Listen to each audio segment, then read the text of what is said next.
बिस्मिल्लाहिर्रहमानिर्रहीम। Lecture number 5 हमारे पास, हमने इससे पहले लेक्चर 3 और 4 में डिस्कस किया है हाफ वेव रेक्टिफायर और फुल वेव डायोड रेक्टिफायर। तो हाफ वेव और फुल वेव रेक्टिफायर्स जो हैं ये हम डिस्कस कर चुके हैं डायोड रेक्टिफायर्स के डोमेन में, और ये हमने डिस्कस किए हैं with R load, resistive load के साथ भी हमने डिस्कस किया है और आर एल लोड के साथ भी हमने इसको डिस्कस किया हुआ है। ऑपरेशन को एक्सप्लेन किया हुआ है कि रेजिस्टिव लोड होता है तो कैसे इसका ऑपरेशन है, और अगर इंडक्टिव लोड होता है तो उसके ऑपरेशन के ऊपर जो है क्या फ़र्क पड़ता है। इस पर्टिकुलर लेक्चर में हमारे पास एक तो इफ़ेक्ट ऑफ सोर्स इंडक्टेंस, कि अगर हमारे पास सोर्स साइड पे कोई इंडक्टेंस है तो उसका इफ़ेक्ट जो है वो आउटपुट के ऊपर, आउटपुट एवरेज वोल्टेज के ऊपर वो क्या होगा, सोर्स करंट के ऊपर क्या होगा, ये हमें देखना है। दूसरा, अगर हमारे पास सी और एल सी फिल्टर्स आ जाते हैं तो फिर जो रिस्पॉन्स है, जो ऑपरेशन है, उसके ऊपर क्या फ़र्क पड़ेगा, इस चीज़ को हम इंशाल्लाह डिटेल में देखेंगे। ओके, तो ये हमारे पास कंटेंट्स आ गए effect of source inductance half wave rectifier के केस में और effective source inductance full wave rectifier के केस में। तो हाफ वेव रेक्टिफायर के केस में अगर हमारे पास जो लोड है वो कैपेसिटिव है, आरसी लोड है या मतलब या कैपेसिटिव फ़िल्टर है हमारे पास। इसी तरह हमारे पास फुल वेव रेक्टिफायर के केस में अगर कैपेसिटिव फ़िल्टर है तो क्या होगा। इसी तरह अगर हमारे पास एलसी फ़िल्टर है तो इस केस में हमारे पास जो ऑपरेशन है वो कैसे अफेक्ट होगा, ये हम देखेंगे इस पर्टिकुलर लेक्चर के अंदर। तो स्टार्ट लेते हैं हम कि अगर हमारे पास कोई सोर्स इंडक्टेंस नहीं है और हमारे पास है एक हाफ वेव रेक्टिफायर जिसमें सोर्स है हमारे पास एक साइनोसाइडल इनपुट है, इसमें एक हमारे पास डायोड है D1 और एक हमारे पास जो डायोड D2 है फ्रीव्हीलिंग डायोड का काम यहाँ पे कर रहा है हमारे पास। तो अगर हमारे पास हाईली इंडक्टिव लोड है, ये एक हाईली इंडक्टिव लोड को रिप्रेजेंट करे जिसमें हमने एक करंट सोर्स जो है वो लगा दिया है लोड की जगह, ताकि हमें पता चले कि ये जो आउटपुट करंट है ये कांस्टेंट है।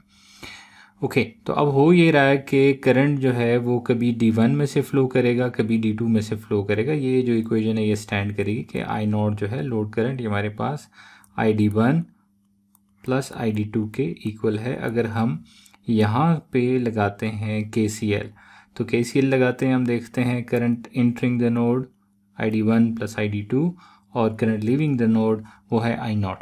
तो ये हमारे पास इक्वेशन बन जाती है। अब हमारे पास होता ये है कि कभी ये इक्वल होता है I0 के, जब ये I0 के इक्वल होता है तो ये ज़ीरो हो जाता है, और कभी ऐसा होता है कि हमारे पास यहाँ पे I0 होता है और उस टाइम पे यहाँ पे ज़ीरो होता है। तो इसका मतलब ये है कि कभी D1 कंडक्शन मोड में है तो कभी D2 कंडक्शन मोड में है। तो ये वेव फॉर्म जो है हमें बताएगी इनपुट है, और जब इनपुट का पॉजिटिव हाफ साइकिल है तब D1 कंडक्शन मोड में है, D1 ऑन है और D2 उस टाइम पे ऑफ है। और जब हमारे पास नेगेटिव हाफ साइकिल है तब D2 कंडक्ट कर रहा है, उस टाइम पे हमारे पास जो करंट है वो सोर्स साइड से लोड साइड की तरफ नहीं फ्लो कर रहा है। फिर से जब पॉजिटिव हाफ साइकिल आएगा तो फिर जो है हमारे पास D1 में से करंट फ्लो करेगा।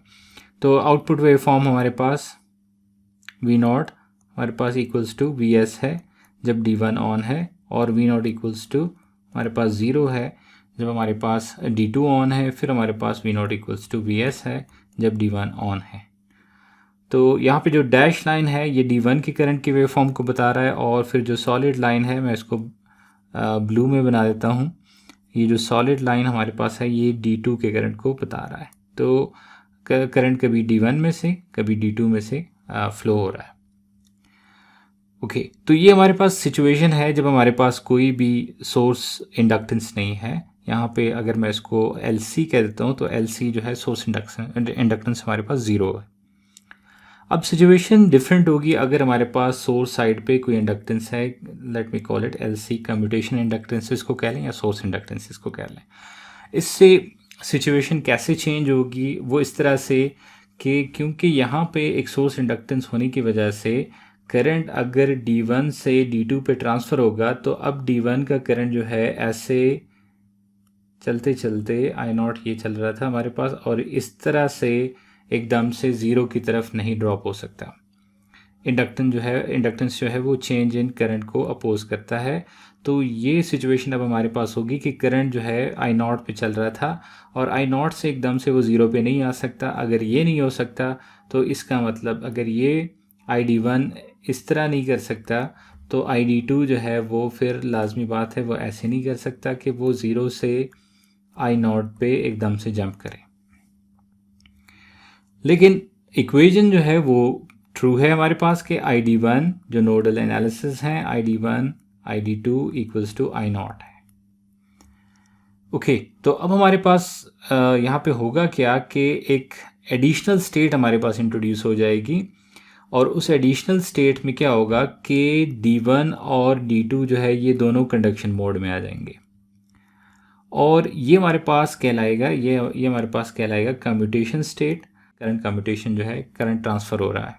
तो होगा ये कि यहाँ से जो करंट है जो पहले चल रहा था इसकी जो वेव बनेगी वो कुछ ऐसे बनेगी कि ये करंट जो है ये नीचे आएगा और ये वाला जो करंट है ये टेक ओवर करेगा। तो ये जो करंट है ये ज़ीरो से इस तरह से इंक्रीज़ करेगा और ये हिट कर जाएगा फिर आई नॉट को।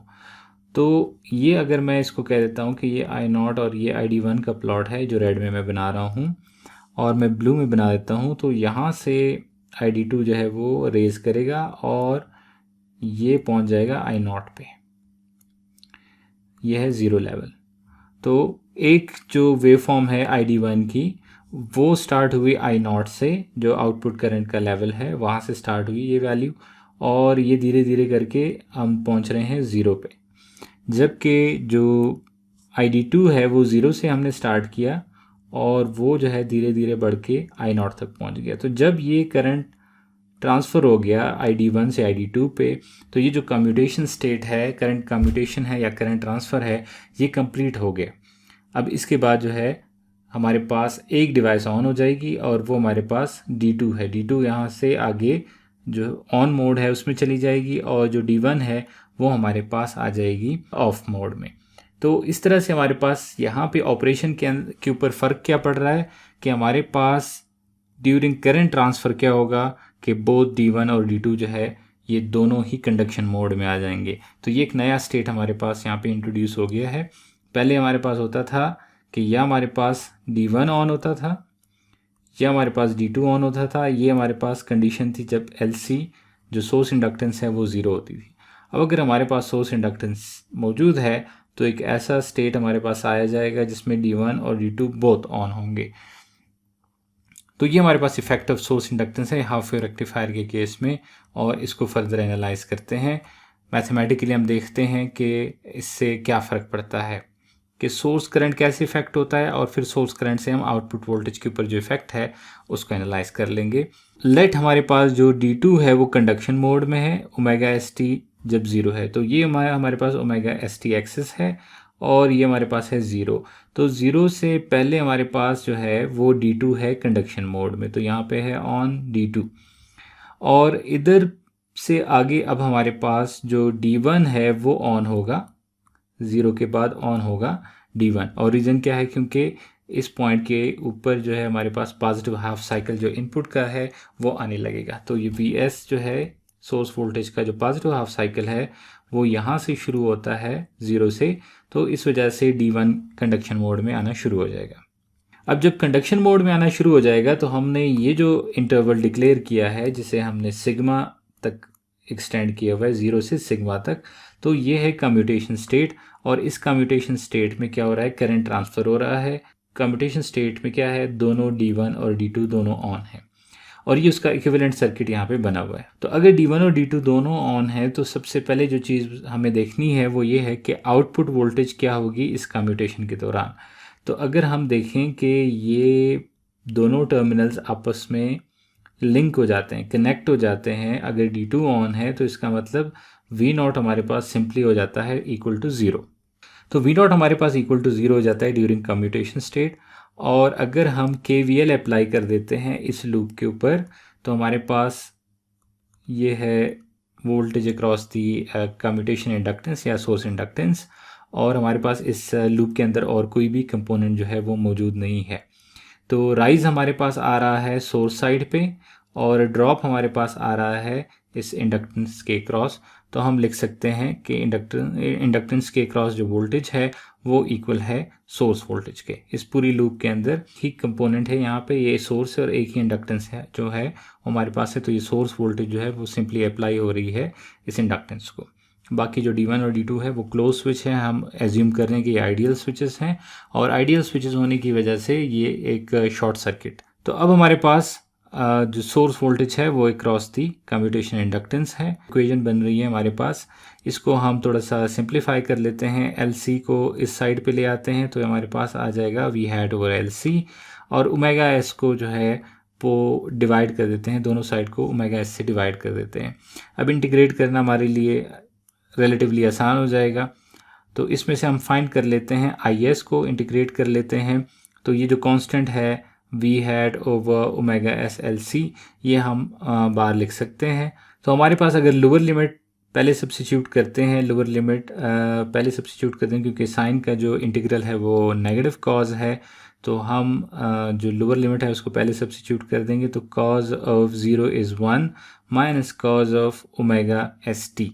तो ये हमारे पास इक्वेशन आ जाएगी, ये जो इक्वेशन है ये आ जाएगी सोर्स करंट की इक्वेशन। ध्यान में रखना है कि ये हमने सोर्स करंट की इक्वेशन फाइंड की है कि यहाँ से जो सोर्स करंट बनेगा, इधर से जो सोर्स करंट जाएगा उसकी इक्वेशन हमारे पास जो है ये आ गई है। अब यहाँ पे इस प्लॉट के अंदर अगर आप देखें तो ID1 जब 0 है और यहाँ से ID1 की जो इक्वेशन बन रही है, मैं इसको अगर थोड़ा सा सिंप्लीफाई करके बनाना चाहूँ तो एक कॉस का जो प्लॉट है वो बनता है कुछ यूँ, और अगर मैं नेगेटिव कॉस का बनाता हूँ तो सिंपली इसका जो उलट है वो बन जाएगा, और फिर अगर उसमें मैं 1 को ऐड करता हूँ तो ये वर्टिकली शिफ्ट होके यहाँ से ऐसे आ जाएगा। ठीक है, आगे का पोर्शन जो है वो मैं स्किप कर रहा हूँ, सिर्फ ये वाला जो पोर्शन है इसको मैं एड्रेस कर रहा हूँ, इसको मैं भी रेड में कन्वर्ट कर देता हूँ, ये जो पार्ट है। तो ये आपको नज़र आ रहा है यहाँ पे, ये इक्वेशन, इस इक्वेशन से IS की इक्वेशन से ये वाला जो कर्व है ये बन रहा है हमारे पास।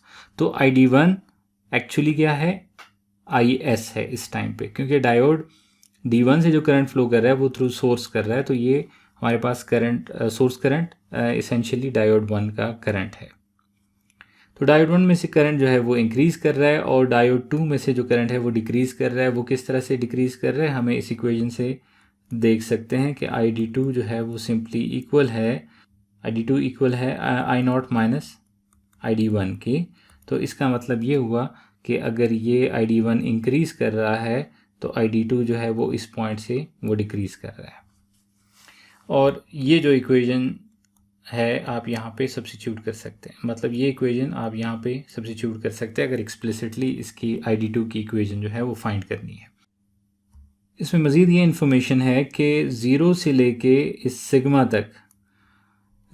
सिग्मा तक जब हमारा एंगल पहुँचता है तो हमारे पास जो ID1 करंट है ये पहुँच जाता है I0 लेवल पे, मतलब आउटपुट करंट की जो लेवल है उस पे पहुँच जाता है। तो हम ये इन्फॉर्मेशन जो है इस इक्वेशन में सब्स्टिट्यूट करेंगे कि जब सोर्स करंट में हम ओमेगा ST की जगह सिग्मा को सब्स्टिट्यूट कर देते हैं तो उस पॉइंट पे, उस एंगल पे हमारे पास जो करंट है वो I0 पे पहुंच चुका होता है। तो ओमेगा ST की जगह ये सिग्मा और यहाँ पे ओमेगा ST की जगह हम सब्स्टिट्यूट कर देंगे सिग्मा, तो ये इक्वेशन हमारे पास आ जाएगी। और इसको अगर हम सॉल्व करते हैं कॉज ऑफ सिग्मा के लिए तो ये इक्वेशन हमारे पास बन जाएगी 1 माइनस, और ये जो ओमेगा SLC है ये I0 के साथ मल्टीप्लाई हो जाएगा और V हैट से डिवाइड हो जाएगा। तो ये इक्वेशन हमारे पास आ गई है कॉज ऑफ सिग्मा की। तो ये इक्वेशन जो कॉज ऑफ सिग्मा की है ये हमने पिछले स्लाइड के ऊपर डिराइव की, और ये अब यूज़ होगी हमारे पास V0 एवरेज की इक्वेशन में, और V0 एवरेज जो है वो अब चेंज हो जाएगा हमारे पास, क्योंकि ऑपरेशन जो है उसमें कुछ डिफरेंस जो है वो हमें लगा है। तो पहले उस डिफरेंस की वजह से वेवफॉर्म्स के ऊपर क्या फ़र्क पड़ रहा है और अल्टीमेटली फिर हमारे पास V0 एवरेज क्या बन रहा है। तो जो एडिशनल स्टेट हमारे पास है वो ये वाला है इम्पॉर्टेंट, कि जिसमें दोनों डायोड्स जो हैं वो कंडक्टिंग मोड में है।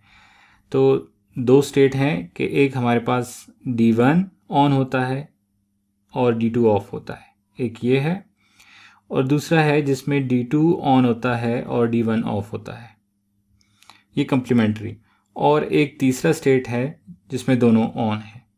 तो अब ये वेवफॉर्म्स जो है हमारे पास यहाँ पे इन तीनों स्टेट्स को एड्रेस करेंगे। तो 0 से सिग्मा तक की अगर बात करते हैं तो इस दौरान हमारे पास D1 और D2 दोनों ऑन होंगे, ठीक है, यहाँ पे लिखा गया है D1 और D2 दोनों ऑन हैं, क्योंकि Vs का पॉजिटिव साइकिल आ रहा है तो जो कि D1 को पुश करेगा कंडक्शन मोड में, और D2 पहले से ही कंडक्शन मोड में होता है। तो जब हमारे पास ये केस आता है कि दोनों डायोड कंडक्शन मोड में है तो उस टाइम पे आउटपुट वोल्टेज होती है 0। तो यहाँ पे आपको देख सकते हैं कि आउटपुट हमारे पास इस टाइम पे है 0। कम्यूटेशन के दौरान, हाफ वेव में कम्यूटेशन के दौरान हमारे पास आउटपुट वोल्टेज वो 0। अब जब कम्यूटेशन ख़त्म हो जाएगी तो एक सिंपल केस शुरू हो जाएगा कि D1 ऑन हो जाएगा, D2 हमारे पास ऑफ मोड में चला जाएगा। तो अगर D1 ऑन है तो V0 equals to Vs। Okay, फिर हमारे पास अगला केस आएगा। अगला केस क्या होगा कि जब हमारे पास नेगेटिव साइकिल शुरू होने लगेगा Vs का, नेगेटिव साइकिल यहाँ पे शुरू हो रहा है Vs का, तो यहाँ पे हमारे पास जो ट्रांसफ़र है करंट का वो दोबारा शुरू हो जाएगा। जो सोर्स करंट है वो 0 होने लगेगी और जो करंट है वो फिर से D2 में ट्रांसफ़र होने लगेगा। तो यहाँ पे हम देख सकते हैं करंट जो है D1 में से वो नीचे आ रहा है और D2 का करंट जो है वो फिर से ऊपर की तरफ जाएगा, और ये हमारे पास I0 को अचीव करके ऐसे ही चलता रहेगा, ये 0 को अचीव करके ऐसे ही चलता रहेगा। और फिर से जब अगला पॉजिटिव हाफ साइकिल आएगा हमारे पास, पॉजिटिव नेगेटिव, अगला पॉजिटिव हाफ साइकिल, फिर से जब पॉजिटिव हाफ साइकिल आएगा हमारे पास Vs का, तो फिर से वो पुश करेगा D1 को कंडक्शन मोड में। अब दो जगह पे और यहाँ पे हमने कम्यूटेशन को ऑब्जर्व किया, यहाँ पे भी D1 और D2, तो यहाँ पे 0, यहाँ पे भी D1 और D2 जो है वो कंडक्शन मोड में एक साथ आ जाते हैं, तो यहाँ पे भी 0, और ये हमारे पास फिर से V0 इक्वल्स टू Vs। तो नीचे जो है इन लेबल से आप पूरा अंदाज़ा लगा सकते हैं कि कहाँ कहाँ पे दोनों ऑन है, कम्यूटेशन कहाँ कहाँ पे हो रही है, और कहाँ पे जो है एक डिवाइस ऑन है और दूसरी डिवाइस ऑफ है। ये आप यहाँ से देख सकते हैं इन स्टेट्स से। तो V0 की जो वेव फॉर्म है वो यहाँ पे देखने लायक है कि उसमें अब एक ज़ीरो जो है वो इंट्रोड्यूस हो गया है, एक ज़ीरो लेवल इंट्रोड्यूस हो गया है from 0 to this angle sigma. तो अगर हम इसकी जो DC वैल्यू है, एवरेज वैल्यू है, वो फाइंड करना चाहते हैं तो इसका जो पीरियड है वो है हमारे पास यहाँ से लेके आ जाएगा वो 2 पाई तक। 2 पाई हमारा जो है इस वेव फॉर्म का पीरियड है। इस 2 पाई के पीरियड में हमने इंटीग्रेट करना है सिग्मा से लेके पाई तक, क्योंकि नॉन ज़ीरो जो है वो सिग्मा से पाई तक की रेंज में है V hat sine omega T. तो ये हमारे पास V hat sine omega t को हम इंटीग्रेट कर लेंगे, साइन का इंटीग्रल लेंगे तो वो कोसाइन है, और लोअर लिमिट पहले सब्स्टिट्यूट कर देंगे जो cause of sigma and minus cos of pi, minus cos of pi is -1, सो ये हो जाएगा +1। सो कॉज ऑफ सिग्मा +1 जो है हमारे पास इस इंटीग्रल में से आ जाएगा। और अब हम जो इक्वेशन पहले स्लाइड पे निकाल चुके हैं कॉज ऑफ सिग्मा, वो उठा के हम इस कॉज सिग्मा की जगह सब्स्टिट्यूट कर देते हैं। सो वी हैड ओवर 2 पाई, और ये जो 1 है इस वाले 1 के साथ ऐड होके 2 बना देगा, और बाकी जो दूसरी टर्म है वो एज इट इज़ आ जाएगी। अब ये जो 2 है इसको अगर हम फैक्टर आउट कर लेते हैं तो फैक्टर आउट करने से यहाँ पे एक 2 डिनोमिनेटर में पहले से था, इसको फैक्टर आउट करेंगे 2 तो ये 1 रह जाएगा, और यहाँ पे हमें एक एडिशनल 2 जो है वो लिखना पड़ेगा। सो ये हमारे पास इक्वेशन आ जाती है V0 एवरेज की, अगर हमारे पास सोर्स इंडक्टेंस है। अब सोर्स इंडक्टेंस की वजह से हुआ क्या है ये ज़रा समझने की कोशिश करते हैं। अगर हमारे पास सोर्स इंडक्टेंस नहीं है तो हमारे पास V0 एवरेज होता है, V0 एवरेज की इक्वेशन होती है V hat over pi if LC equals to 0। और यहाँ पे भी आप देखें अगर LC को आप 0 सब्स्टिट्यूट करते हैं तो आपको यहाँ पे भी मिलेगा वी हैट ओवर पाई। अब LC ऐड होने से, सोर्स इंडक्टेंस ऐड होने से क्या है कि एक सब्ट्रैक्शन टर्म जो है वो यहाँ पे आ गई है जो कि इसके DC लेवल को नीचे लेके आ रही है हमारे पास। तो DC लेवल जो है वो हमारे पास कम हो रहा है because of the source inductance. ये एक इफ़ेक्ट है इस सोर्स इंडक्टेंस का, और ये डिपेंडेंट है एक तो लोड करंट के ऊपर। अगर लोड करंट ज़्यादा होगा तो ये रिडक्शन जो है वो ज़्यादा होगी। इसी तरह सोर्स इंडक्टेंस की वैल्यू के ऊपर भी डिपेंडेंट है, इसके साथ भी ये बढ़ता जाएगा, और इन्वर्सली प्रोपोर्शनल है peak of the source voltage. तो ये हमारे पास एक रिडक्शन इंट्रोड्यूस करता है हमारे पास आउटपुट एवरेज वैल्यू में। अब यही कॉन्सेप्ट अप्लाई करते हैं हम एक ब्रिज रेक्टिफायर के अंदर, ब्रिज डायोड रेक्टिफायर के अंदर भी यही कॉन्सेप्ट अप्लाई करते हैं। हमारे पास सोर्स इंडक्टेंस जब नहीं होता और हाईली इंडक्टिव लोड हो तो क्या होता है कि D1 और D2 ऑन होते हैं हमारे पास जब पॉजिटिव हाफ साइकिल आता है, और करंट जो है आई जो सोर्स करंट है वो इक्वल टू I0 होता है। जब हमारे पास D3 और D4 ऑन होते हैं तब हमारे पास नेगेटिव I0 जो है वो करंट होता है। I0 क्या चीज़ है? लोड करंट है, कांस्टेंट है। हमने कहा कि हाईली इंडक्टिव लोड के केस में कांस्टेंट करंट है। तो ये कांस्टेंट करंट कभी आ रहा है पॉजिटिव सोर्स साइड पे, कभी आ रहा है नेगेटिव। जब D1 और D2 ऑन होता है तो पॉजिटिव, D3 और D4 ऑन होते हैं तो ये आता है नेगेटिव। हमारे पास जब D1 और D2 ऑन होता है तो V0 इक्वल्स टू VS है। जब D3 D4 ऑन होते हैं तो V0 equals to negative VS है। जब दोबारा D1 D2 तो फिर से पॉजिटिव VS। तो यहाँ पे भी क्या होता है कि करंट D1 और D2 में से होता है जब हमारे पास ऑन होते हैं, फिर D3 एंड D4 में से जब 3 एंड 4 एक साथ ऑन होते हैं, फिर से D1 एंड D2 में जब ये पहला पेयर फिर से ऑन होता है। तो आप देख सकते हैं कि अगेन यहाँ पे अगर अप्लाई करते हैं हम किसी एक नोड के ऊपर KCL अप्लाई करते हैं तो ये हमारे पास I0 करंट और ये हमारे पास ID1 और ID3 का जो सम है ये हमारे पास आ जाता है। ID1 और ID3 ऐड होके ये हमारे पास बना देता है I0। तो एक करंट जो है वो ऊपर की तरफ जाता है, अचीव कर लेता है I0 को, जबकि लेट्स से ये ID1 की मैं बात कर रहा हूँ तो जो ID3 है उस टाइम पे वो जंप करके ये 0 से I0 पे पहुँचता है, तो वो I0 से 0 की तरफ आ जाता है। अब अगर सोर्स इंडक्टेंस मौजूद है तो ये अलाउड नहीं है फिर, क्योंकि हमारे पास सोर्स इंडक्टेंस जो है वो इस तरह से एब्रप्ट चेंज को अलाउ नहीं करेगा, क्योंकि सोर्स इंडक्टेंस का काम ही है to oppose the change in current. तो अब क्या होगा कि हमारे पास एक नया स्टेट यहाँ पे भी इंट्रोड्यूस होगा, और वो नया स्टेट क्या होगा कि सारे के सारे जो डायोड है ये हमारे पास आ जाएंगे कंडक्शन मोड में, ऑल द 4 डायोड्स। तो हमारे पास चारों डायोड कंडक्शन मोड में आ जाएंगे। ये हमारे पास एक नया स्टेट इंट्रोड्यूस हो जाएगा। तो अब 3 स्टेट हम इसको कह सकते हैं कि एक में हमारे पास D1 D2 ऑन है, एक स्टेट में हमारे पास D3 D4 ऑन है, और एक स्टेट हमारे पास है जिसमें D1 to D4 सारे ऑन हैं। तो ये जो है हमारे पास कम्यूटेशन स्टेट है, करंट ट्रांसफ़र वाला स्टेट है, जिसमें करंट जो है D1 और D2 के पेयर से D3 D4 पे या D3 D4 के पेयर से D1 D2 पे ट्रांसफ़र होता है। ओके, तो इसको भी एनालाइज करते हैं, और हमें यहाँ पे भी देखना है कि आउटपुट वोल्टेज की वेव फॉर्म पे क्या फ़र्क पड़ता है और सोर्स करंट की जो वेव फॉर्म है इस पर क्या फ़र्क पड़ता है, और अल्टीमेटली V0 एवरेज की जो इक्वेशन है वो कैसे बनेगी ये हमने देख लेना है। तो लेट D3 और D4 जो है वो कंडक्शन मोड में है। D3 और D4 पहले से कंडक्ट कर रहे हैं जब ओमेगा T हमारे पास 0 नेगेटिव पे है, 0 से थोड़ा सा पहले, और 0 क्रॉस करने के बाद D1 और D2 जो है वो कंडक्शन मोड में आ जाएंगे। अब D1 और D2 जो है कंडक्शन मोड में इसलिए आएंगे क्योंकि अब हमारे पास 0 के बाद 0 से लेके पाई तक जो है वो पॉजिटिव हाफ साइकिल होता है, तो इस दौरान जो है D1 और D2 की कंडक्शन की बारी आ जाएगी। लेकिन सोर्स करंट हाफ वेव में और यहाँ पे क्या फ़र्क है? सोर्स करंट हाफ वेव के केस में इक्वल टू 0 होता है, क्योंकि वहाँ पे वाहिद जो डिवाइस है वो D1 अगर वो ब्लॉकिंग मोड में है, वो ऑफ है, तो इसका मतलब उसमें से पहले करंट जो है सोर्स करंट में जो है उसी में से फ्लो होना है, तो सोर्स करंट जो है वो पहले से 0 है। लेकिन यहाँ पे D1 और D2 पहले ऑफ थे, लेकिन D3 और D4 ऑन थे, तो इसका मतलब ये थे कि अगर D3 और D4 ऑन है तो इसका मतलब ये है कि सोर्स करंट जो है वो उस टाइम नेगेटिव है। तो सोर्स करंट यहाँ पे ज़ीरो नहीं है।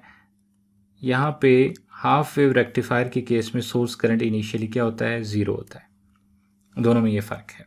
अब जब चारों डायोड कंडक्शन मोड में आ जाएंगे हमारे पास, तो मैं इसको इक्विवेलेंटली शॉर्ट से रिप्लेस कर देता हूँ ताकि हमें KVL अप्लाई करने में आसानी हो जाए।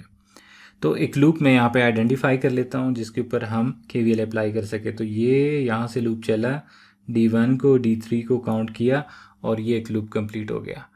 तो सिंपली आप इसको देख लें कि इस लूप के अंदर ये दो तो शॉर्ट हैं और सोर्स वोल्टेज अप्लाई हो रही है इस कम्यूटेशन इंडक्टेंस को। तो हम लिख सकते हैं कि source voltage is applied to the commutation inductance, source voltage, और ये वोल्टेज अक्रॉस द इंडक्टर। तो LC को यहाँ पे ले आते हैं दूसरी साइड पे और ओमेगा S जो है दोनों साइड पे डिवाइड कर देते हैं।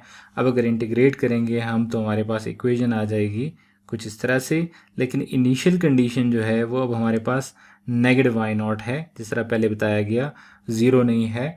तो इसको सॉल्व करेंगे, इस इक्वेशन को सॉल्व करेंगे, हमारे पास V hat over omega S LC, lower limit substitute करेंगे पहले, तो cos of zero is 1 minus cos of omega ST। तो ये इक्वेशन हमारे पास आ जाती है सोर्स करंट की फुल वेव रेक्टिफायर के केस में, जब हमारे पास सोर्स इंडक्टेंस मौजूद हो। अब होगा यहाँ पे ये कि जब हम सिग्मा पे पहुँचते हैं तो एंगल सिग्मा पे पहुँचता है तो I0 पे पहुँच जाता है IS। और इसको अगर हम सॉल्व करते हैं, हम कहते हैं कि जहाँ पे ओमेगा ST है उसकी जगह सिग्मा सब्सिट्यूट कर दो और यहाँ पे भी ओमेगा S की जगह सिग्मा सब्सिट्यूट कर दो। तो फिर इसको अगर हम सॉल्व करते हैं कॉज ऑफ सिग्मा के लिए, तो ये I0 को इस साइड पे ले आएंगे, ये बन जाएगा 2I0, फिर ये मल्टीप्लाई कर देंगे ओमेगा S LC और वी हैट से डिवाइड कर देंगे, तो ये टर्म बन जाएगी 2I0 omega S LC over V hat, और हमारे पास 1 माइनस ये टर्म बन जाएगी और कॉज ऑफ सिग्मा जो है ये दूसरी साइड पे रह जाएगा। तो ये एक्सप्रेशन हमारे पास कॉज ऑफ सिग्मा की जो है वो बन गई है। जो एवरेज इक्वेशन है वो इसमें से हम निकालेंगे। उससे पहले वेवफॉर्म को देख लेते हैं कि वेवफॉर्म में क्या चल रहा है। तो जैसे बताया गया कि सोर्स वोल्टेज साइनोसाइडल है, जब इसका पॉजिटिव साइकिल आता है तो हमारे पास उससे पहले D3 और D4 में से करंट होने की वजह से सोर्स करंट था नेगेटिव I0। नेगेटिव I0 से ये सोर्स करंट पॉजिटिव I0 की तरफ जाएगा और इस दौरान जो है चारों के चारों डायोड्स जो हैं वो कंडक्शन मोड में होंगे, कम्यूटेशन स्टेट है।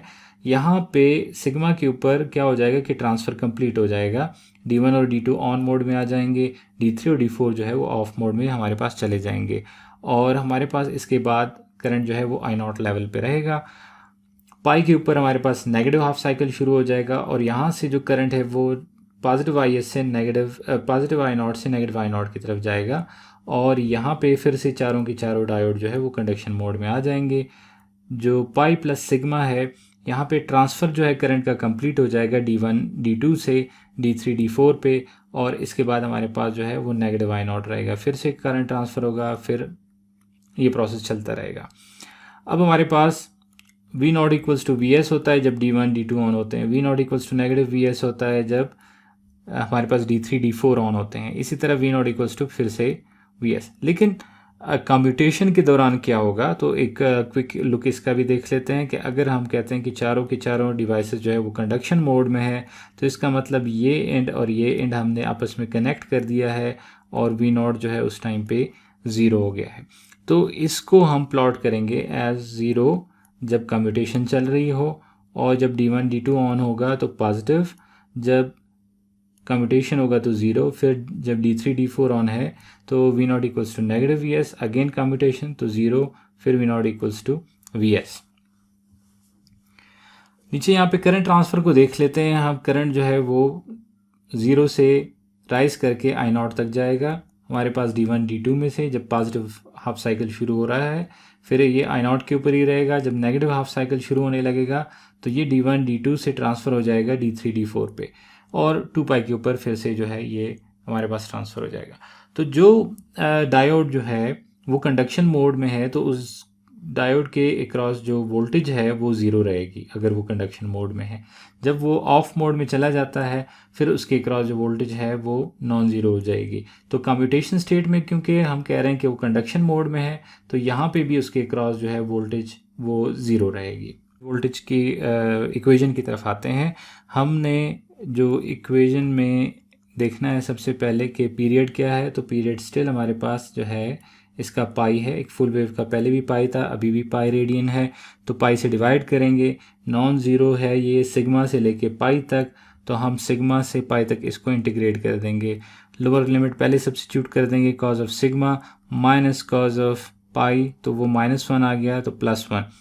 अब ये जो कॉस सिग्मा की इक्वेशन है ये उठा के हम यहाँ पे सब्स्टिट्यूट कर देंगे, तो हमारे पास 2 - 2 I not omega S L C over V hat आ जाएगा। इसमें से जो 2 है इसको हम फैक्टर आउट कर लेंगे और 2 V hat over pi 1 - I not omega S L C V hat. ये इक्वेशन हमारे पास आ गई और अगेन हाफ वेव की तरह ही हमें यहाँ पे नज़र आ रहा है कि अगर एल सी जो है उसको हम ज़ीरो सब्स्टिट्यूट करते हैं तो हमारे पास आता है 2 V hat over pi V not average की इक्वेशन। और ये वही इक्वेशन है जो कि हमने पहले डिराइव की हुई थी जब सोर्स इंडक्टेंस हमारे पास ज़ीरो हुआ करता था। तो अब हमारे पास ये जो है रिडक्शन टर्म जो है सामने आ रही है हमारे पास। ये रिडक्शन टर्म हमें बता रही है कि जब सोर्स इंडक्टेंस है तो एक टर्म है जो कि आई नॉट फ्रीक्वेंसी और इंडक्टेंस के ऊपर और पीक इनपुट वोल्टेज के ऊपर डिपेंडेंट है, और ये हमारे पास रिडक्शन जो है वो इंट्रोड्यूस कर रही है। तो जितनी इन चीज़ों की वैल्यू ज़्यादा होगी उतनी ही हमारे पास जो रिडक्शन है वो सिग्निफिकेंट होगी। अब एक और केस यहाँ पे कंसिडर करते हैं कि हमारे पास आरसी लोड है, या हम कह सकते हैं कि सी फिल्टर है, कैपेसिटिव फिल्टर है और रेजिस्टिव लोड है। तो ऐसे सिचुएशन में हमारे पास ऑपरेशन के ऊपर क्या फ़र्क पड़ेगा। तो ऐसे सिचुएशन में ये होगा कि जो डायोड है इसका एनोड हमारे पास कनेक्टेड है वीएस के साथ, सोर्स के साथ कनेक्टेड है, जबकि जो इसका कैथोड है वो लोड के साथ कनेक्टेड है जो कि वी नॉट है हमारे पास। तो अगर हमारे पास वी एस ग्रेटर होता है वी नॉट से तो ये डायोड कंडक्शन मोड में होगा, लेकिन अगर वी नॉट ग्रेटर हो जाता है वी एस से तो तब हमारे पास कंडक्शन मोड नहीं होगा बल्कि ब्लॉकिंग मोड में होगा। दूसरे अल्फाज में हम ये कह सकते हैं कि अगर V S minus V not जो है वो पॉजिटिव है, ग्रेटर देन ज़ीरो है, तब स्विच जो है as a close switch act करेगा, और अगर ये लेस देन ज़ीरो है तो फिर ये एक ओपन स्विच की तरह एक्ट करेगा। तो ये हमारे पास पिक्चर जो है वो यहाँ से समझ आ जाती है। ओके, अब अगर डायोड जो है हम कहते हैं कंडक्शन मोड में है तो यहाँ से जो करंट जाएगा एक तो उसका हिस्सा जाएगा कैपेसिटर में और एक हमारे पास जो है वो लोड में जाएगा। तो आप यहाँ पे केसीएल से देख सकते हैं कि एंटरिंग द नोड जो है वो आई डी है और लीविंग द नोड जो है वो एक आई सी और एक जो है आई नॉट है। तो ये डायोड करंट जो है इन दो जगहों पे हमारे पास स्प्लिट होगा। अब जब डायोड जो है हमारे पास कंडक्शन मोड की बजाय वो ओपन है, तब हमारे पास क्या होगा कि दूसरा स्टेट होगा। यहाँ पे जो पहला स्टेट है यहाँ पे गिवन है कि अगर V S minus V not जो है वो ग्रेटर देन ज़ीरो है तो ये वाला स्टेट है, सोर्स साइड से करंट जाएगा, एक हिस्सा उसका कैपेसिटर के थ्रू और दूसरा जो है वो लोड के थ्रू। जबकि जब हमारे पास V S minus V not less than zero होगा तो हमारे पास ये इक्विवेलेंट सर्किट बनता है कि डायोड जो है वो उस टाइम ओपन होगा और जो कैपेसिटर है उसकी जो स्टोर्ड एनर्जी है वही पावर करेगी हमारे लोड को इस टाइम पे। तो इक्विवेलेंट सर्किट के हिसाब से जो हमारे पास डिफरेंशियल इक्वेशन बनती है वो ये बनती है कि C D V not over D T, क्योंकि ये कैपेसिटर और ये जो रेजिस्टर है पैरेलल में है तो इसके क्रॉस जो वोल्टेज है वो सेम है। अब इसके क्रॉस जो वोल्टेज बनती है, सबसे पहले हम करंट फाइंड करेंगे। सो करंट है C D V not over D T capacitor current times अगर आर से मल्टीप्लाई कर देंगे तो ये करंट हमारे पास लोड वोल्टेज जो है वो बना देगा। तो इस डिफरेंशियल इक्वेशन को अब हम सॉल्व कर सकते हैं, ओमेगा एस मल्टीप्लाई कर देते हैं और ओमेगा एस से डिवाइड कर देते हैं, और अगर हम इसको इंटीग्रेट कर देते हैं तो हमारे पास ये जो टर्म है ये दूसरी साइड पे आ जाएगी 1 over omega S R C, और इधर आ जाएगा हमारे पास natural log of V naught, और फिर एक्सपोनेंशियल लेके हम इसको वी नॉट इसमें से जो है वो हम निकाल सकते हैं, और पाई ओवर 2 का जो है हम यहाँ पे फेज शिफ्ट जो है वो इंट्रोड्यूस करा रहे हैं कि ये π/2 के बाद हमारे पास ये स्टेट आएगा। पीक जो है वो इनपुट की पीक जो है वो इनपुट अपनी पीक पे पहुंच चुका होगा और उसके बाद जो डायोड है डी वो ब्लॉकिंग मोड में इंटर हो चुका होगा और ब्लॉकिंग मोड में ही हमारे पास ये केस आएगा। तो दो केसेस हमने डिस्कस किए कि या तो हमारे पास Vs minus V not greater than zero है या Vs minus V not less than zero है। तो ये दो इक्विवेलेंट सर्किट बनेंगे। अब आउटपुट वोल्टेज के दो केसेस हैं हमारे पास। जब हमारे पास वी नॉट इक्वल टू होगा Vs अगर ये D1 जो है ये कंडक्शन मोड में है, ठीक है, जैसे यहाँ पे है V not equals to Vs। और हमारे पास ये इक्वेशन है वी नॉट की जब हमारे पास D जो है वो कंडक्शन मोड में नहीं है। डायोड अगर कंडक्शन मोड में नहीं है तो ये एक्सप्रेशन हमने निकाली है, और अगर डायोड कंडक्शन मोड में है फिर तो सीधा सीधा जो सोर्स वोल्टेज है वही लोड को अप्लाई हो रहा है। तो इस वजह से हमारे पास उसकी इक्वेशन बनती है V hat sine of omega T. तो जो साइन है वो हमारे पास इस एंगल लेट्स से इस एंगल बीटा से स्टार्ट होके आगे तक है, ठीक है। यहाँ से एंगल बीटा है और यहाँ से लेके तकरीबन पीक तक जो है ये हमारे पास रहेगा डायोड क्लोज, और उसके बाद हमारे पास जो डायोड है वो ओपन हो जाएगा और ऑफ हो जाएगा, और जो दूसरा मोड है ये वाला ये एक्टिव हो जाएगा। तो इस मोड में डायोड ऑन है और इस मोड में जो डायोड है वो ऑफ मोड में है। तो जो कैपेसिटर है वही अपनी स्टोर्ड एनर्जी से पावर दे रहा है लोड को। तो आउटपुट की जो इक्वेशन है वो दो केसेस में हमारे पास ये लास्ट स्लाइड पे आ चुकी है कि हमारे पास V hat sine omega T है आउटपुट वोल्टेज जब हमारे पास D1 ऑन है फ्रॉम बीटा टू π/2, और दूसरे केस में ये डिकेइंग एक्सपोनेंशियल है फ्रॉम π/2 टू 2π प्लस बीटा। तो ये हमारे पास आउटपुट वोल्टेज की इक्वेशन है, और कैपेसिटर करंट की इक्वेशन जो है वो हम निकाल सकते हैं। आउटपुट की जो वोल्टेज है उसका अगर हम डेरिवेटिव लें और C से मल्टीप्लाई कर दें, डेरिवेटिव लेने से अगर C से मल्टीप्लाई कर देते हैं तो ये हमारे पास इक्वेशन बन जाती है कैपेसिटर करंट की। तो पहले वाली का अगर हम डेरिवेटिव लेते हैं with respect to omega S और इसको जो है मल्टीप्लाई कर देते हैं C से, तो हमारे पास ये एक्सप्रेशन आ जाएगी। इसको हमने जो बीटा का डिले है ये इंट्रोड्यूस कर दिया है। फिर जो दूसरी इक्वेशन है V hat e to the negative omega st minus π/2 over omega src, तो इसका अगर हम डेरिवेटिव लेते हैं और इसको C से मल्टीप्लाई कर देते हैं तो ये हमारे पास एक इक्वेशन बनती है कैपेसिटर करंट की। अब इस सिलसिले में जो अहम एक इक्वेशन है वो है पीक टू पीक रिपल की, क्योंकि कैपेसिटर जो है नॉर्मली यहाँ पे डिज़ाइन होता है कि हमारे पास जो हाईएस्ट पीक है और जो वैली पॉइंट है इनके बीच का ये हम कहलाता है डेल्टा V नॉट या पीक टू पीक रिपल हम इसको नाम देते हैं। तो इसकी कोई लिमिट होती है, जब भी हम कोई पावर सप्लाई की बात कर रहे होते हैं तो इस रिपल की एक लिमिट होती है जो हमें सेट करनी होती है, और ये हम इस कैपेसिटर के ज़रिए सेट करते हैं।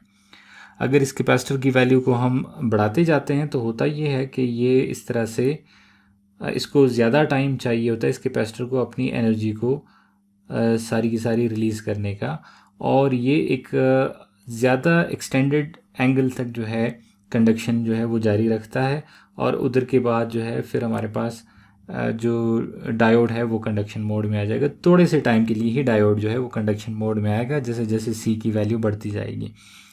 लेकिन C की वैल्यू इस तरह अंधाधुन बिना समझे बढ़ाना जो है वो कोई भी होशियारी की चीज़ नहीं है, इसको ज़रा समझ के करने वाला काम है, क्योंकि इससे जो करंट है इनपुट करंट उसके ऊपर फ़र्क पड़ता है। ओके, तो ये जो पीक टू पीक रिपल है इसको हम कैसे देखेंगे? हम इसको देखेंगे कि पॉजिटिव या हाईएस्ट पीक जो है V हैट, ये हमारे पास हाईएस्ट पॉइंट है V हैट, तो इसका और हम लोएस्ट पॉइंट का जो कि ये पॉइंट बन रहा है इनका डिफरेंस लेंगे। तो ये हम कैसे फाइंड करते हैं? हम सब्स्टिट्यूट कर देंगे इस इक्वेशन के अंदर ओमेगा टी की जगह 2π प्लस बीटा, मतलब ये जो एंगल है 2π प्लस बीटा ये हम इसमें सब्स्टिट्यूट कर देते हैं। तो ये हमारे पास हाईएस्ट पॉइंट को हम V हैट से और लोएस्ट पॉइंट को ये जो डिकेइंग एक्सपोनेंशियल है ये हिट कर रहा है 2π प्लस बीटा के ऊपर ये पॉइंट। तो इनका जो डिफरेंस है हम ये देख रहे हैं। अब ये जो बीटा है हमने जेनेरिक एक एंगल रखा हुआ है, अब इसको फाइंड करना थोड़ा सा न्यूमेरिकल टेक्निक को दावत देने की बात है। लेट हम कहते हैं कि हम आर सी की वैल्यू बहुत बड़ी रख रहे हैं, टाइम पीरियड से बहुत बड़ी है, तो जो बीटा है हम कहते हैं नियरली π/2 है। तो अगर इसमें π/2 को सब्सिट्यूट कर देते हैं तो हमारे पास आ जाएगा -2π/ωs/RC। और यहाँ पे अगर हम सीरीज़ एक्सपेंशन करते हैं, सीरीज़ एक्सपेंशन क्या है, एक्सपोनेंशियल की सीरीज़ जो है वो हम ऐसे लिख सकते हैं e⁻²π/ωs/RC। ये हम लिख सकते हैं 1 + -2π/ωs/RC + 1/2 - 2π/ωs/RC² and so on. अगर हम पहली दो टर्म रख लेते हैं, बाकियों को इग्नोर कर लेते हैं, तो इसकी जगह ये जो पहली दो टर्म है 1 - 2π/ωs/RC और ये आ जाएगा वी हैट, ये 1 इसके साथ कैंसिल हो जाएगा, ये माइनस जो है इसको प्लस बना देगा और हमारे पास आ जाएगा वी हैट 2π/ωs/RC। और इस ओमेगा एस की जगह अगर 2πf हम लिख देते हैं साइक्लिक फ्रीक्वेंसी, तो डेल्टा वी नॉट की जो इक्वेशन है वो आ जाएगी हमारे पास वी हैट ओवर FRC। तो अगर हमारे पास कोई नोन लोड है, पीक वैल्यू है और हमारे पास नोन फ्रीक्वेंसी है और कोई अचीव करने के लिए डेल्टा वी नॉट है, तो इसमें से हम ये जो C है कैपेसिटर की वैल्यू जो है ये हम फाइंड कर सकते हैं, ये हमें रिक्वायर्ड होती है। ओके, तो ये हमारे पास पिछली स्लाइड पे जब हमने इक्वेशंस निकाली आउटपुट वोल्टेज की और कैपेसिटर करंट की, ये वही इक्वेशंस हैं। आउटपुट वोल्टेज हमें बता रही है कि ये V hat sine omega T है अगर डी ऑन है, और ये V hat e⁻⁻s t - π/2/ωs/RC जब डी हमारे पास ऑफ है। तो डी ऑन और डी ऑफ के केस में ये दो इक्वेशन है हमारे पास। इसी तरह कैपेसिटर करंट की ये इक्वेशन है जब डी हमारे पास ऑन है और ये हमारे पास जब डी जो है वो ऑफ है। तो ये इक्वेशन हमारे पास है। अब हमने जो सोर्स करंट है या डायोड करंट है ID, इसके बारे में बताना है। तो ये हमारे पास दो करंट का जो सम है उससे बनता है, एक IC और एक I0। तो IC हमारे पास गिवन है ये वाली इक्वेशन, और IC की पीक वैल्यू कहाँ पे आती है, तो IC की जो पीक वैल्यू है वो हमारे पास आती है 2π + बीटा के ऊपर या बीटा के ऊपर, ωst = बीटा के ऊपर। तो ये वो पॉइंट है जहाँ पे D जो है डायोड जो है वो कंडक्शन मोड में आ जाता है, तो बीटा एंगल या बीटा 2π + बीटा के ऊपर। तो इस पॉइंट पे जैसे ही कंडक्शन मोड में आ जाता है, तो क्योंकि कैपेसिटर की जो वोल्टेज है वो कम हुई होती है डिस्चार्ज के बाद, तो करंट जो है उसको चार्जिंग के लिए ज़्यादा चाहिए होता है इनिशियली, फिर जो है वो धीरे धीरे वो करंट जो है उसका कम होने लगता है, चार्जिंग करंट जो है वो कम हो जाएगा और अल्टीमेटली ज़ीरो को हिट कर जाएगा। तो अगर हम ωst 2π + बीटा सब्स्टिट्यूट करते हैं इस इक्वेशन में, तो ये हमें पीक करंट बता देगा। 2π + बीटा के ऊपर इसकी पीक करंट आएगी और ये आ जाएगा हमारे पास 2π एंड 2π cos of 2π = 1। तो ये हमारे पास पीक करंट जो है कैपेसिटर करंट यहाँ से आ जाएगी। अब डायोड करंट जो है वो इन दो करंट्स का सम है, बीटा से π/2 तक हम जो है वो देख रहे हैं कि ये ऑन है। तो डायोड करंट हमारे पास sum of capacitor current plus the load current. अब लोड करंट को ज़रा सा देख लें कि लोड वोल्टेज है वी हैट साइन ωst और लोड करंट क्या हो जाएगा, ये load voltage divided by R, क्योंकि रेजिस्टिव लोड है। तो ये जो सम है ये हमारे पास बनता है डायोड करंट, और यहाँ पे आप देखें कि ये शुरू में होगा ज़्यादा और ये आगे आगे चलता हुआ ये ज़ीरो हो जाएगा नियरली π/2 के ऊपर। फिर ये करंट जो है वो ज़ीरो रहेगा जब तक डायोड हमारे पास ऑफ है, ये करंट ज़ीरो रहेगा। फिर जो है वो डायोड कंडक्शन मोड में आ जाएगा, जब वो चार्ज हो जाएगा और तो वो चला जाएगा ब्लॉकिंग मोड में। तो ये हमारे पास सोर्स करंट या डायोड करंट की जो वेव फॉर्म है वो हमारे पास यहाँ पे। ओके, तो जब हमारे पास हाफ वेव रेक्टिफायर की बात हो गई, तो ये फुल वेव रेक्टिफायर जो है तकरीबन वही चीज़ है। हमने थोड़ा सा इसमें एक मज़ीद मॉडिफिकेशन जो है वो ऑब्ज़र्व करनी है। हमारे पास लेट्स से सोर्स वोल्टेज है Vs प्राइमरी साइड पे और सेकेंडरी साइड पे है Vs1 और Vs2। तो यहाँ पे हमने प्लॉट किया हुआ है VS1 जो है ये आ गई हमारे पास, VS2 की जो वेव फॉर्म है वो ये आ गई हमारे पास। तो VS1 और VS2 हमारे पास है। अब हमारे पास होगा ये कि जब VS1 हमारे पास ग्रेटर होगा V0 से, तो जो D1 है ये कंडक्शन मोड में आ जाएगा। और अगर हमारे पास जो VS2 है ये ग्रेटर होगा V0 से, तो D2 जो है ये कंडक्शन मोड में आ जाएगा। और अगर VS1 और VS2 जो है दोनों ही हमारे पास V0 से लेस है, तो फिर हमारे पास ये केस होगा जिसमें D1 और D2 दोनों ही ओपन होंगे। तो इस वेवफॉर्म में हम देख लेते हैं, ऑब्जर्व कर लेते हैं कि ये हमारे पास यहाँ पे चल रहा है कि D1 जो है वो ऑन है, D2 ऑफ है। D1 इसलिए ऑन है कि लेट्स से इस पॉइंट के ऊपर हमारे पास हो ये रहा है कि VS1 जो है वो क्रॉस कर लेता है और वो मोर पॉजिटिव हो जाता है कंपेयर टू V0। तो जब ये होता है तो हमारे पास होगा ये कि D1 कंडक्शन मोड में आ जाएगा और जो VS1 वोल्टेज है वो अप्लाई हो जाएगी टू दी लोड। तो हमारे पास V0 एक्चुअली हो जाएगा इक्वल टू VS1 इस केस में, इस रेंज तक π/2 तक, ठीक है। और जब हमारे पास VS1 पीक पे पहुंच जाएगा तब हमारे पास ये चला जाएगा ब्लॉकिंग मोड में, डायोड D1 जो है वो ब्लॉकिंग मोड में चला जाएगा, जिस तरह हाफ वेव में भी हो रहा था। क्योंकि इससे आगे जो है VS1 नीचे चला जाएगा और जो कैपेसिटर है उसकी क्रॉस वोल्टेज होगी V हैट, तो उसकी वोल्टेज अब ज़्यादा रह गई है और जो सोर्स वोल्टेज है वो अब कम होने लगी है। तो ये हमारे पास इस स्टेट में इंटर हो जाएगा जिसमें D1 और D2 दोनों ऑफ है और हमारे पास कैपेसिटर जो है वो पावर करेगा आउटपुट पे लोड को। तो इस दौरान हमारे पास एक डिकेइंग एक्सपोनेंशियल जो है वो हमें नज़र आएगी। फिर हमारे पास दोबारा से क्या होगा कि जो VS2 है वो पाई प्लस बीटा के ऊपर VS2 क्रॉस करेगा और वो V0 से वो बढ़ जाएगा। तो ऐसे केस में ऑन हो जाएगा हमारे पास D2 और D1 जो है वो ऑफ स्टेट में रहेगा, ये वाला केस आ जाएगा हमारे पास। तो अब जो VS2 है ये हमारे पास लोड को भी पावर देगा और कैपेसिटर को भी चार्ज करेगा। फिर हमारे पास जो पीक पॉइंट है उसके ऊपर D2 जो है वो भी ऑफ हो जाएगा और फिर हम इस स्टेज पे आ जाएंगे जिसमें D1 और D2 दोनों ऑफ हैं। तो अगर हम V0 को आप देखेंगे तो ये होगा equal to V hat sine omega T beta से लेके π/2 तक, ये वो केस है जिसमें D1 ऑन है। फिर हमारे पास V hat e to the negative omega S T minus π/2 over omega S R C, ये π/2 से लेके पाई प्लस बीटा तक डिकेइंग एक्सपोनेंशियल, ये यहाँ की बात हो रही है। मैं दूसरे कलर को यूज़ कर लेता हूँ, ये यहाँ की बात हो रही है। फिर हमारे पास negative V hat sine omega t, इसके इक्वल हो जाएगा हमारे पास आउटपुट वोल्टेज, यहाँ की बात हो रही है।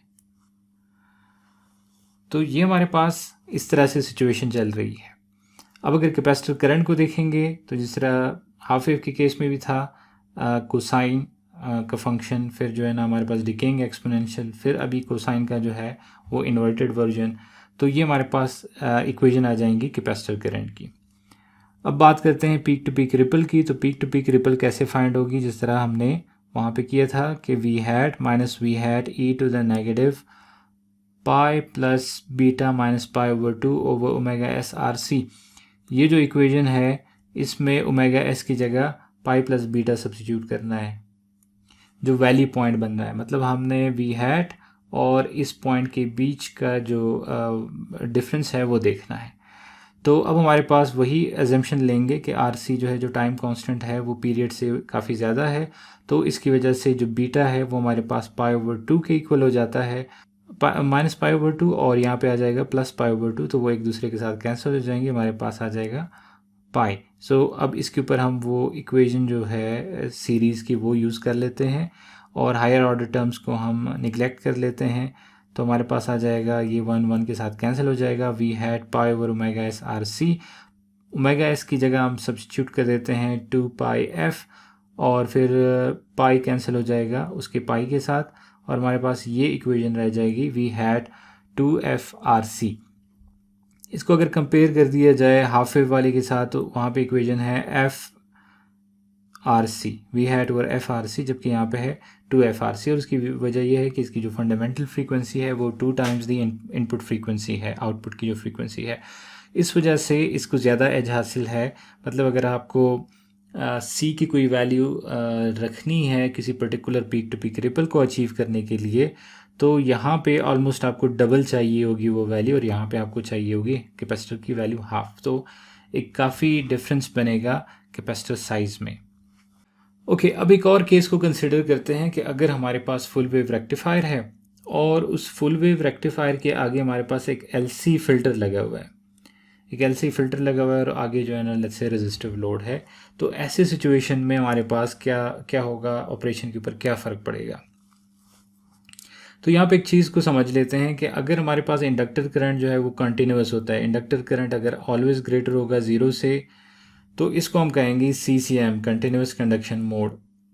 और अगर IL जो है वो कहीं पे 0 को हिट करेगा और 0 तक रहेगा कुछ टाइम के लिए, तो इसको हम कहेंगे DCM, डिसकंटिन्यूस कंडक्शन मोड। तो ये हमारे पास 2 मोड्स बन जाते हैं और हर दोनों मोड्स को एनालाइज करने का तरीका थोड़ा सा डिफरेंट है। तो सबसे पहले हम इसका केस को कंसिडर करते हैं कि इंडक्टर करंट जो है वो अबव द एक्सिस है, वो 0 को हिट नहीं कर रहा, 0 को टच नहीं कर रहा, तो ये हमारे पास CCM मोड है। ओके, तो अगर हमारे पास CCM है तो इसका मतलब ये है कि जो नॉर्मल ऑपरेशन है वो होगा कि D1 और D2 ऑन होंगे और फिर D3 और D4 का जो पेयर है ये ऑन होगा। तो अगर D1 और D2 ऑन होंगे तो हमें पता है कि V0 इक्वल्स टू VS होगा, और अगर हमारे पास D3 D4 ऑन होंगे तो उस टाइम पे V0 equals to negative VS होगा। तो ये जो डैश लाइन यहाँ पे बनी हुई है ये हमारे पास इस ब्रिज के आउटपुट को बता रही है और इसको हम कह रहे हैं VREC, रेक्टिफाइड आउटपुट। तो ये हमारे पास जो फुल वेव फॉर्म है उसकी तरह हमारे पास बन जाएगी, और VREC को हम लिख सकते हैं कि it's just the absolute of the sinusoidal input.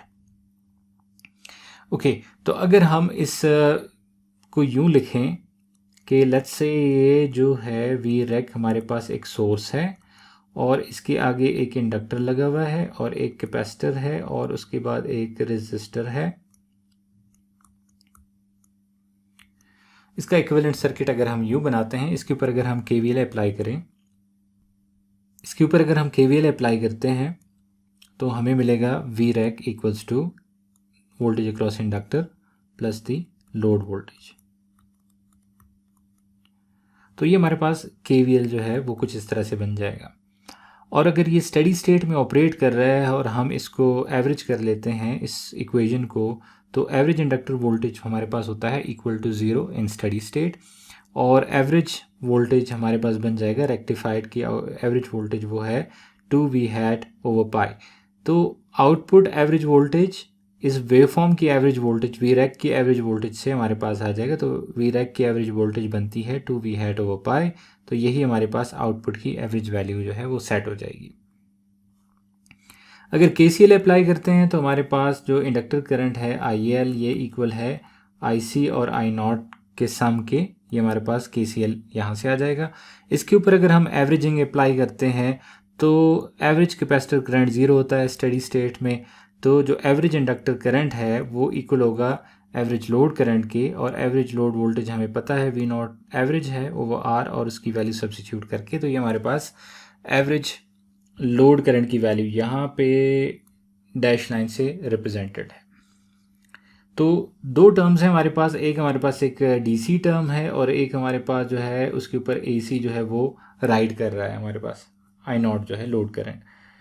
तो हम आउटपुट वोल्टेज को कैसे कंप्रीहेंड कर सकते हैं, कैसे समझ सकते हैं कि आउटपुट वोल्टेज कैसी होगी, उसके लिए हम फोरियर सीरीज़ का सहारा ले लेते हैं। तो रेक्टिफाइड आउटपुट वोल्टेज की फोरियर सीरीज़ ये बनती है, और ये एग्जैक्टली फुल वेव रेक्टिफायर की जो फोरियर सीरीज़ थी हमारे पास जो हम डिराइव कर चुके हैं, ये उसी की फोरियर सीरीज़ से ये इक्वेशन हमारे पास हमने बनाई है। ये कोई दोबारा इसकी डेरिवेशन की ज़रूरत नहीं है। सो 4V hat over 1 - k² pi cause of के ओमेगा एस टी, इसमें जो और टर्म्स हैं वो हमारे पास नहीं है, और ये जो 2v हैट ओवर पाई है, ये हमारी जो डी टर्म है ये वो बताती है हमें। अब जो सबसे एम्पलीट्यूड जिसका सबसे ज़्यादा होगा वो हमारे पास होगा k इक्वल्स टू 2 वाली टर्म का, या k इक्वल्स टू 2 वाली टर्म जो है। अब k इक्वल्स टू 2 वाली टर्म इस वजह से कि यहाँ पे अब अगर आप डिनोमिनेटर में देखें तो यहाँ पे हमारे पास है 1/1 माइनस के स्क्वेयर।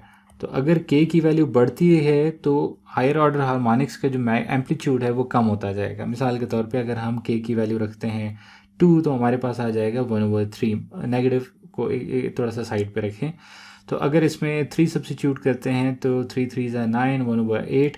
तो ये जो एम्पलीट्यूड है, जो पीक है, फर्दर कम होता जाएगा अगर k की वैल्यू जो है 2 से ऊपर चलती जाएगी। तो अगर हम इस हिसाब से देखें तो सबसे जो हाईएस्ट वैल्यू बनती है वो फॉर k इक्वल्स टू 2 बनती है। तो हम हायर ऑर्डर को इग्नोर करके, हायर ऑर्डर टर्म्स को इग्नोर करके सिर्फ k इक्वल्स टू 2 वाली टर्म को जो है वो अगर रखते हैं तो k इक्वल्स टू 2 को आप यहाँ पे सब्स्टिट्यूट करें, आपको 4v हैट और 1 माइनस यहाँ पे 2 स्क्वायर कर दें तो 3 पाई, और यहाँ पे हम डिवाइड कर रहे हैं ओमेगा एस एल से, और हम ये एजम्पशन कर रहे हैं कि जो आउटपुट की इम्पिडेंस है उसको हम बहुत ही कम, जो आरसी की जो इम्पिडेंस है उसको बहुत ही कम एज्यूम करके सिर्फ जो है इंडक्टेंस की वजह से जो रिएक्टेंस है उसको हम सिर्फ उससे डिवाइड कर रहे हैं। तो ये हमारे पास जो करंट का जो सेकंड हार्मोनिक है उसकी पीक वैल्यू जो है वो हमारे पास आ जाएगी। और आउटपुट वोल्टेज को अब हम ऐसे लिख सकते हैं कि एवरेज वैल्यू और सेकंड हार्मोनिक की, करंट की सेकंड हार्मोनिक की जो पीक वैल्यू है उसको अगर हम R से मल्टीप्लाई कर दें तो ये हमारे पास इक्वेशन आ जाएगी आउटपुट वोल्टेज की।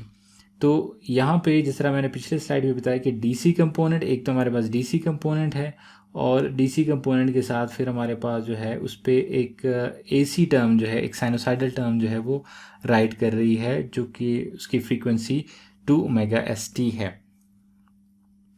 ओके, अब सीसीएम और डीसीएम का फैसला जो है वो इक्वेशन से हम करते हैं कि अगर हमारे पास ये जो एवरेज वैल्यू है, अगर हमारे पास ये एवरेज वैल्यू इस पीक वैल्यू से कम होती है तो क्या होगा कि ये वेवफॉर्म जो है नीचे आ जाएगी। ये वेवफॉर्म हमारे पास नीचे आ जाती है जैसे जैसे ये एवरेज वैल्यू जो है वो कम होती जाएगी। लेट्स से यहाँ पे आ गई, और अगर ये मज़ीद कम होती है तो ये क्या करेगी कि ये ज़ीरो को हिट कर जाएगी। तो अगर ये ज़ीरो को हिट कर जाती है तब हमारे पास शुरू हो जाता है DCM, the discontinuous conduction mode. तो तब तक हमारे पास CCM रहेगा, कंटिन्यूस कंडक्शन मोड रहेगा, जब तक हमारे पास एवरेज जो वैल्यू है इंडक्टर करंट की, जो कि लोड करंट के इक्विवेलेंट है, average inductor current average load current के यहाँ पे इक्विवेलेंट है।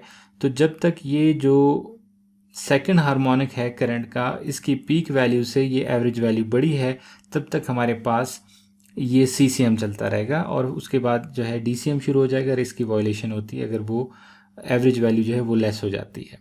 ठीक है, तो ये हमारे पास इक्वेशन है पीक की, और यहाँ पे इक्वेशन है हमारे पास एवरेज की।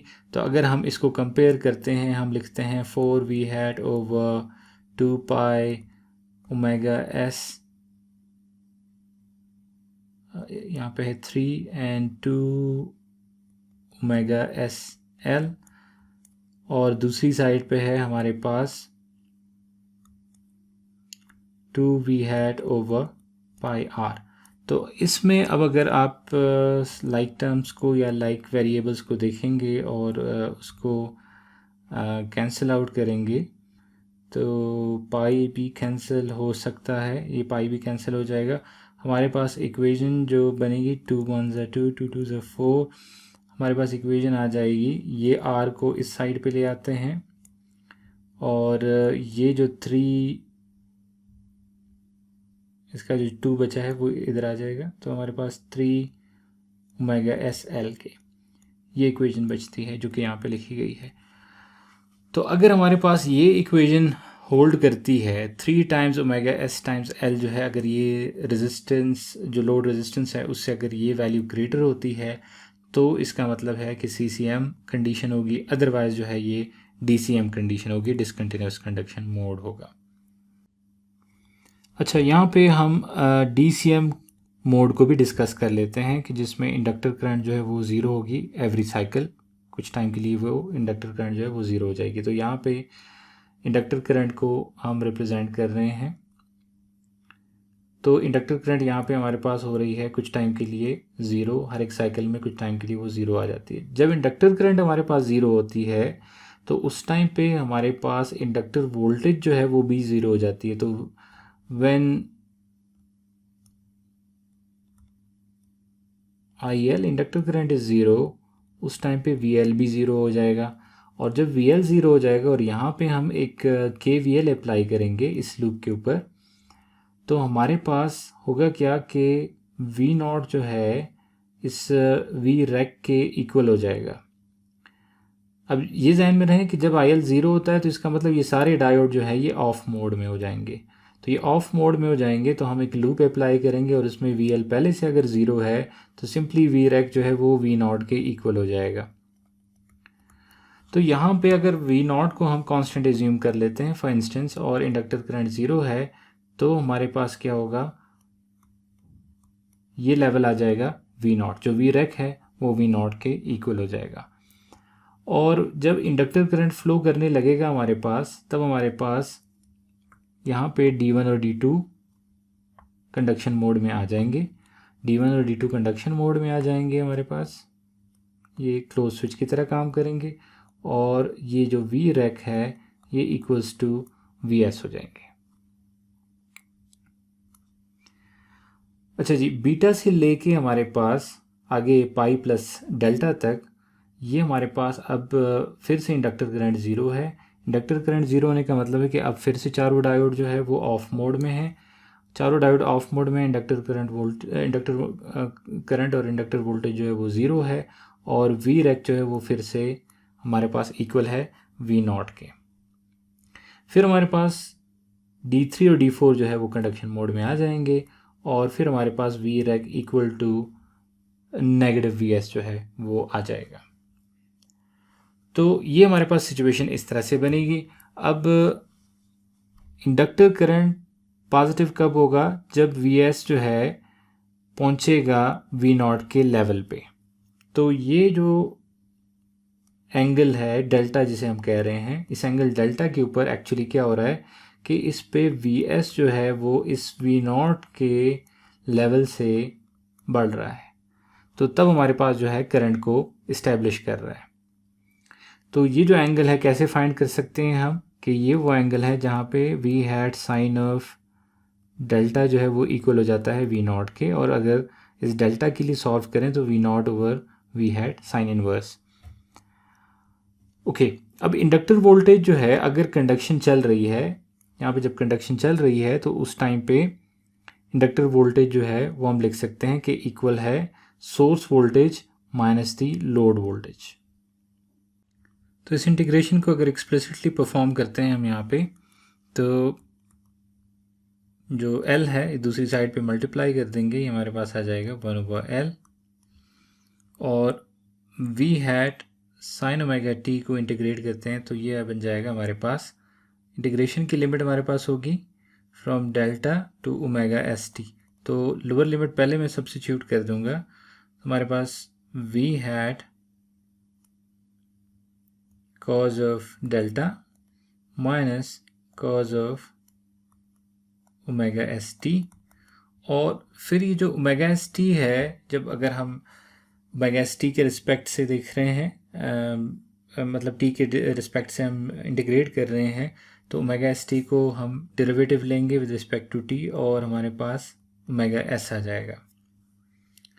ओके, जो अगली टर्म है तो उसमें हमारे पास माइनस V नॉट और omega S T minus delta, तो ये हमारे पास इक्वेशन बन जाएगी। और यहाँ पे जो इक्वेशन है इसके हिसाब से ओमेगा एस टी सिर्फ यहाँ पे होना चाहिए, ये थ्रू आउट द इक्वेशन जो है वो मल्टीप्लाई नहीं हो रहा, ये सिर्फ जो है यहाँ पे होना चाहिए। ओके, तो इसके साथ लेक्चर जो है वो कंक्लूड होता है। इसमें हमने इफ़ेक्टिव सोर्स इंडक्टेंस देखा और कैपेसिटिव फ़िल्टर का जो इफ़ेक्ट क्या है ऑपरेशन के ऊपर उसको देखा, और एक एलसी का फ़िल्टर को कैसे देखना है हमने रेक्टिफायर के केस में, वो भी हमने इसमें ऑब्ज़र्व किया, जिसमें सीसीएम और डीसीएम दोनों मोड्स हैं। तो हम नेक्स्ट स्विच करेंगे कंट्रोल रेक्टिफायर की तरफ। तो यहाँ पे जो सिंगल फेज़ डायोड रेक्टिफायर्स है उसको हमने कंक्लूड किया है। जो सिंगल फेज़ कंट्रोल रेक्टिफायर्स हैं उसको हम आगे देखेंगे, उसके ऑपरेशन को।